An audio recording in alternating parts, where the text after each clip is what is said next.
Right, well, you join us in a very cramped garage because you might start to see the VFR diaries coming up soon, so keep a lookout for those. But anyway, we're not here to talk about petrol, we're here to talk about electric. And this is Niu NQi GTS. It's kind of a 50cc equivalent, but it's kind of nearly a 125cc equivalent. Steve and I have done 210 miles on it between us because we want to find out what it's all about.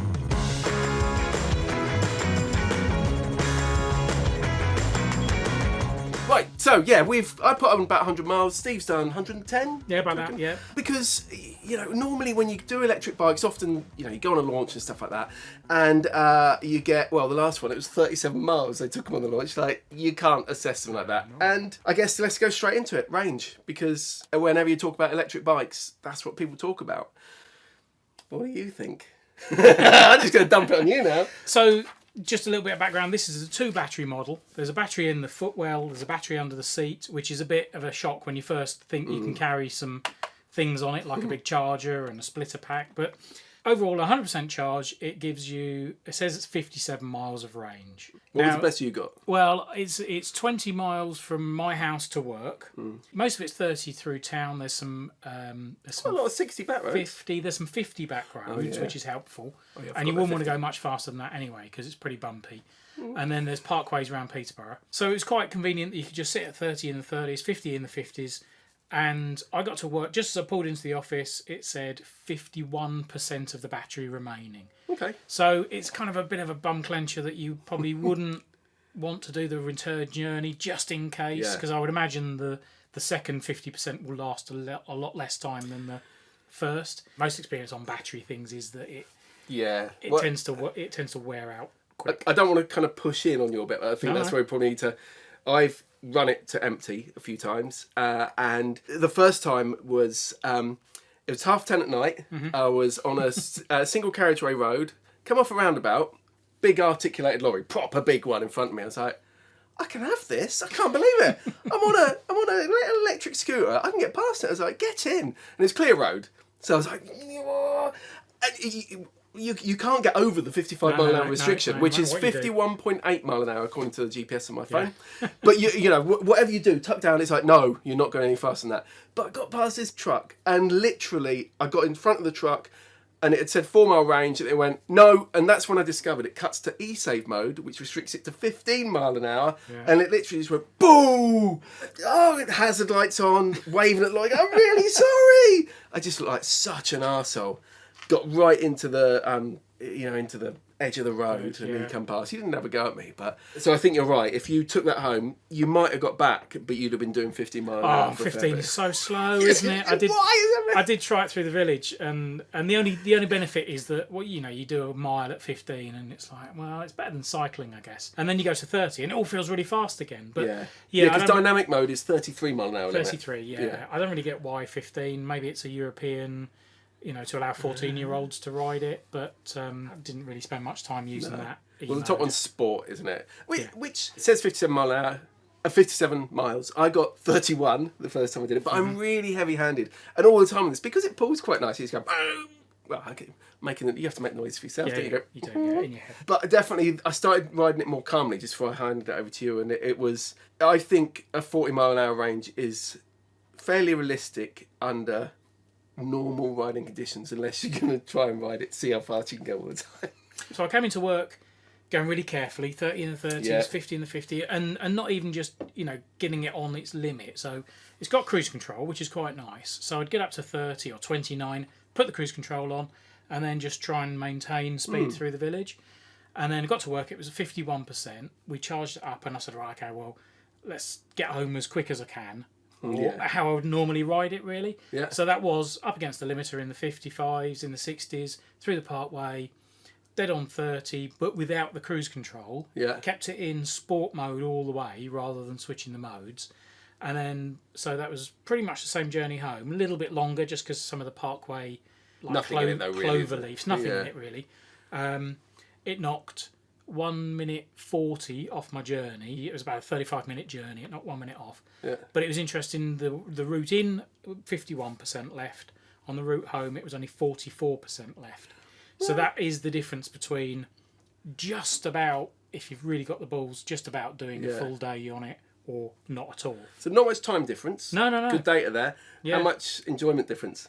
Not a lot of difference, to be honest with you. No, it's not fast, is it? I mean, the acceleration's okay. It's good fun though. Yeah, it's good away from the lights. It's not scary that all the traffic's bearing down on you all the time, because you find as soon as if it's traffic lights or a little mini roundabout or even just a junction, the pull away is really good. So you get ahead of the traffic. Then they can all overtake you again. Well, to be honest, by the time you've got to the next set of lights or the roundabout again, they don't really catch up. That's true. I'd say, even on the parkways that are 70 mile an hour around here, I felt pretty comfortable because most of them don't really get up to that speed a lot of the time. Anyway. No. It's just when you've got junctions, slip roads, and you get people come alongside and you think, are they going to cut across in front and take the slip road? Yeah, I wouldn't want to do it on a regular basis on the parkways, I don't think. The point of what we were doing it with it, though, was we didn't want to try and stretch this. I borrowed an electric motorbike and did a video about that, which you can see up there, where I rode it like I would ride any... Yeah, he's not there now. Where I'd ride a normal bike. Because we're often told by PRs and that, it's just as you can do everything you can on a normal normal petrol bike. Well, you can't, sadly. I really like electric bikes, but you have to know what you're buying them for. And the point of this was we were going to use them as if... So my journey to work, like 10 miles, something like that, and I just want to use it for going and getting kebabs and stuff and just going into town. And you want to use it for a commute that is realistic. It's backcountry roads. Yeah. You're right on the limit of that, really. Yeah. Unfortunately, you wouldn't have the advantage of being able to fill it up at work and not have to fill it at home, where you get free fuel if you charge it at work.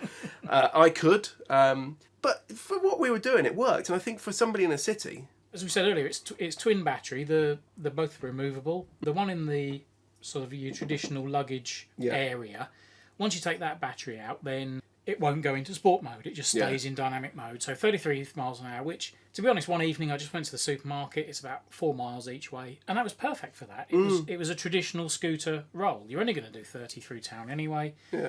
Nice little load of luggage area in there. You could get a pint of milk and a loaf of bread and your bananas or whatever you need in there. Crisps and sweets. On that journey, there were some horses in the road, so it was really nice that you could just whiz past silently. Didn't spook the horses, and I'm not against electric bikes. Like you, I've ridden a couple of electric bikes now, and I really like that. Yeah. Just that silence. You get a lot of, you get the road noise and a bit of wind noise, but there's none of that drone of a scooter that you normally get. So I was really impressed for a sort of just a little urban commuter. I think it fits the bill really well. And that range did drop. It was something like 27, 29 miles, something like that, indicated range. So realistically, 25 at best. At 20, it depends how you ride it. With a couple of miles at 15. Probably. Yeah. But then again, you can get back to swap the batteries and have one on charge while you're doing it. Yeah. Price. So we're hitting all the things that people are going to want to ask first. So at the moment, as we film this, with the £500 government rebate, which is continuing, it's been scrapped for cars, isn't it? But they're continuing for motorcycles. Yeah, it's been extended. £3,399, which is still a lot of money. But retail price is going to go up to, by the time this video's out, £3,799 with the grant. It's gone up by £400. So it is a lot of money. That's more than a PCX 125. It's on a par with a PCX. I think the PCX is 3695 at the moment. It's on par with the NMAX. Yeah, which are probably the two most popular scooters. Yeah. And I think in terms of usability, they're probably on a par. I mean, the PCX is a little bit... I've got a little bit of a soft spot, I must admit, for the PCX, because it's just got a really nice riding position. Yeah. You've got a little bit more of a... Almost like it's not a transmission tunnel, but you know what I mean? Like a hump in the middle. Yeah. So although I like not having the hump, because I could get all my shopping on there. I had dog food and everything stacked up on it. Kebabs on there. The NMAX has got some really nice tech in it, with the integrated starter generator thing. So it's not a million miles away from the petrol equivalents. So, that's good. When you consider some of the big bikes, live wires and things, you're talking twice the price of a standard bike. Yeah, that's true. Yeah, that's a good point. So it's much more comparable to a standard 125. Well, let's not go too deep into the numbers. I'll put a link to the full review where we've actually done all the data for how much money you can or can't save compared to petrol. Let's just say for here is, in some circumstances, this would actually be the better buy for you. I'm not trying to be all cryptic and push you over there. It don't make any difference to me. But otherwise, this will get huge. In some circumstances, this will be a better option, especially if you can skank the electric off your employer. Just borrow a bit of buzz from work. That'd be ideal. In that as well, there is so much we need to cover in that in the article that we've gone into the price of replacement batteries, when they are likely to need replacing, and balancing all those costs. It's either going to be kind of break even when you take into account the cost of servicing a scooter, a petrol scooter, or you can save money. So what people want to hear is you're going to save a load of money whatever you do. That's not the case, but it depends what you're going to do with it. Yeah, I mean, my neighbour has got solar panels all over his roof. He's got leisure batteries in his garage. Yeah. He runs an electric car because he generates enough power during the day to be able to charge his car whenever he wants. Yeah. So, for him, this probably would save money. Yeah, you can't be too judgmental on it, really, can you? No. Because you have to think, does it work for you? And also, remember, a lot of the market for this is maybe people who've never even ridden something before, but definitely a lot of people who have got they can't get to work because of the rail strikes, or they're fed up with the cost of public transport in some cases, certainly a rail. I mean, a season ticket from here is a different matter. You're not going to go into London from Peterborough. No. But if you're in London even, the cost of that rail, for a lot of people, motorbikes and scooters pay for themselves in the first year. Yeah. So in a lot of circumstances, these do make a lot of sense. No tax as well, of course. Although very low tax on a PCX, something like that. Going back to performance, we said it's quite enjoyable to ride. I actually drag raced it with my mate. We took my Grom, which is an MSX 125, mate on his PCX 125, and this. Drag raced them, and this held its own well. And I know you expected it to have pulled ahead, didn't you? Yeah, I thought it'd be quick. 0 to 30, I thought this would outdrag standard scoots, to be honest. No, the petrol both outdragged this, but only fractionally. And it was as it started to get up into the 40s, 50s, then they started pulling ahead more, but not shockingly, not to the point of being like, oh, I'm left behind. And Mark's an ex-racer, and I was really surprised. I took it over. He's the kind of person who wouldn't appreciate electric. I took it over his ass. He went straight out. He come back. This is brilliant. And he took it out, and he was getting it well over. And obviously it doesn't handle amazingly, but we were on bumpy Fenland back roads, and he was proper hammering it. And even his dad as well, who is definitely not somebody who'd like electric. He went on it, and I think he wants one. So for the right people in the right circumstances, it works. When he comes by you and you slipstream, and you can get another 2-3 mile an hour out of it. You're getting right down, but you can actually feel the drag. It's quite good. You were proper. You said you got it down, touch it down. Yeah, it's down on the left-hand side. So if it was mine, I'd have to just raise that little. But you, when you come past me on that corner, so it handles all right for you? Oh, it handles brilliant. Yeah. I can it feels quite choppy, don't it? It's just on CST tyres. It's all right though, isn't it? Yeah. You could. No, the tyres are all right. They squeak well on the old bikes. Because there's no ABS on it. Convenience, I think that's something that we both felt a little bit let down on. Yeah, very much so. Mainly because of the lack of storage under the seat. I've got a scooter myself, and part of the joy of that is that you can just shove a load of stuff in there and off you go. So, when I came and picked this up from you, and I said, and there's a box. Where's the box gone? Anyway, there's a box with the. Well, we don't actually need that. That's for the splitter. Well, I was thinking if you're in a town and you haven't got parking and you need to take the batteries indoors, then to charge them, then you'll need the splitter. Yeah, but you wouldn't traipse that around. It's not the kind of thing you really carry around. That's the kind of thing you'd probably leave at work. So if you wanted to take the batteries, you lived upstairs, you worked upstairs, you can carry those batteries. They're kind of heavy, but they're not too bad. You can carry them and take them. It's the charger. Yeah. And with obviously with the battery in, there's absolutely no storage under there at all. You can get a pair of gloves under the battery, but it's just having to log this around all the time. We don't actually know what this costs, but we'll flash it up on here. It's probably here right now telling you what this costs, so we can be neither shocked nor surprised. But we could record both. Anyway, so you could have one at your place of work and one at home if you could afford to buy two. Or most people really are going to just leave the charger in one place. But I guess that's the point, isn't it? It's its own. You can't plug this into everybody else's charger. It's its own charger, so it has to use this 13 amp charger. But we strapped it on the way back when you took it home, didn't you? You used some Andy straps with nippy Normans. Not plugging those, just happened to have one on review, and it all held on fine, didn't it? It did, yeah. But unfortunately, you were late in this morning. My strapping's not quite as good as yours. To be fair, no, I don't think that's... Watching you when we were riding back, your rucksack, because when you took this home, you didn't have the rucksack on. No, I didn't. When you were riding today, you had a rucksack on, and the rucksack was resting back here on top of the cardboard box, which means it shoved this out.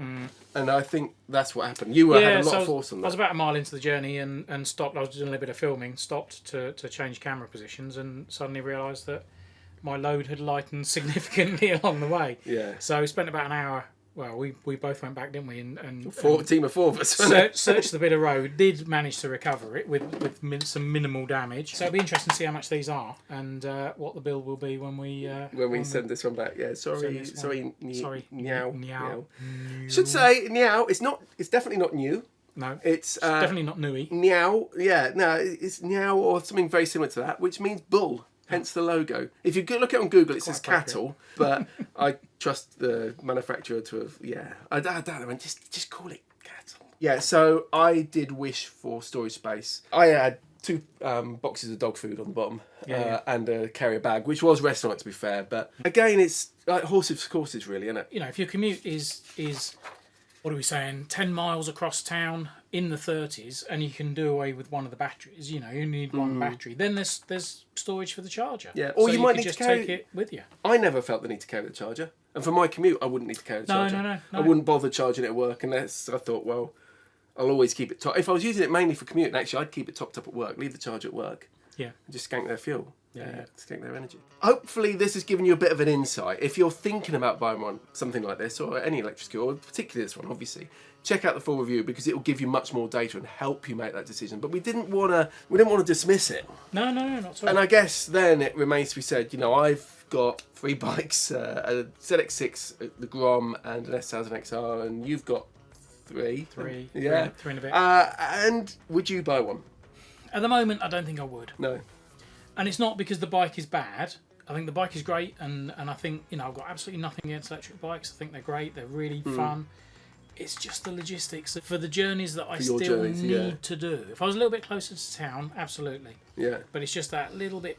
I think I'm just out of that envelope a little bit for this scooter. If you can get one probably with 100 miles, if I can confidently do a day's journey to work and back, you know, without having to worry about the range. Yeah. A 60-mile range or a 70-mile range, where you know, even if you're really heavy-handed, you can do that journey no problem. Yeah. Then yeah, absolutely. I guess then you're into electric motorbike status. But then the prices go up. I like the convenience of the scooter. Yeah. I think this is where electric really works now. Yeah. I think there's very future in it, very excitement in it. But this fits my circumstances more for getting into town and snip about. And I genuinely really enjoy it. You know, it doesn't make any odds to us whether we say we like it or not. I genuinely enjoyed it. I was surprised how much I enjoyed it. But if I was putting my money down on something now and wanted that convenience, I'd probably still end up going petrol, and I'd probably get an NMAX or a PCX. Yeah. Because for the same money, I've got something that there's less fear of depreciation for me because it performs pretty much the same however old it is to a point. But also I have got the option, if I thought, you know, like the VFR for instance, although this is a project bike, that's down, so I was using something else. If I need to use a scooter and I want to go further with the PCX, you know, if you went, I'm going to ride Scotland today, you can. Yeah. Whereas on these are restricted, but that's my circumstance. And I've said for ages, if I worked in central London and lived outside London, I'd be earning a lot more money than I do now. And I'd be less worried about the cost, and I'd definitely have an electric bike. Because it's just a laugh. I'd still have petrol for other stuff. It would complement my suite of motorcycles. But for a lot of people, I think it's definitely worth having a look at.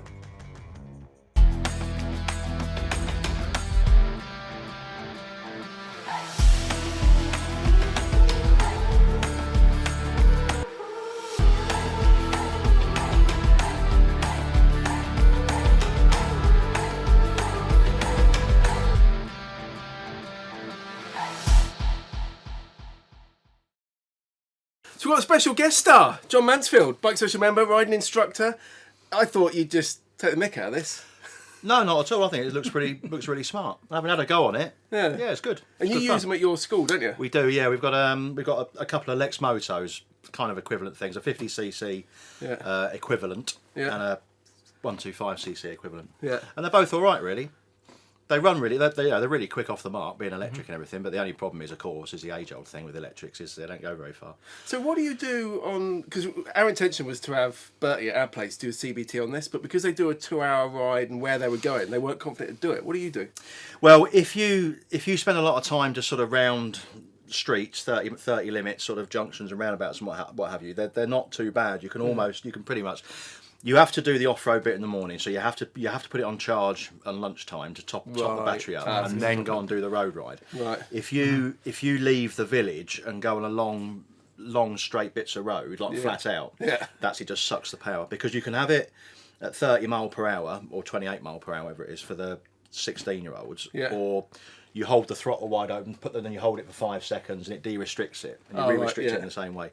Then it'll do like sort of 45, 50. But if you hold it at 45, 50 miles an hour for, I don't know, 5-6 minutes, that's pretty much done the battery.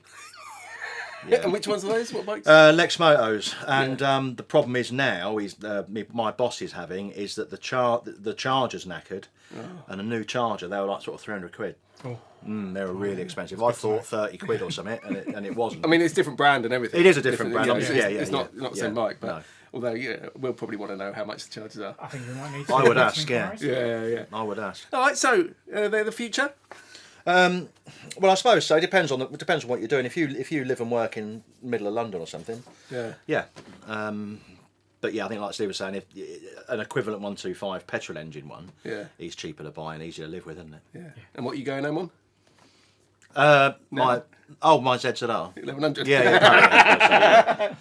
I've got 60 miles to do though.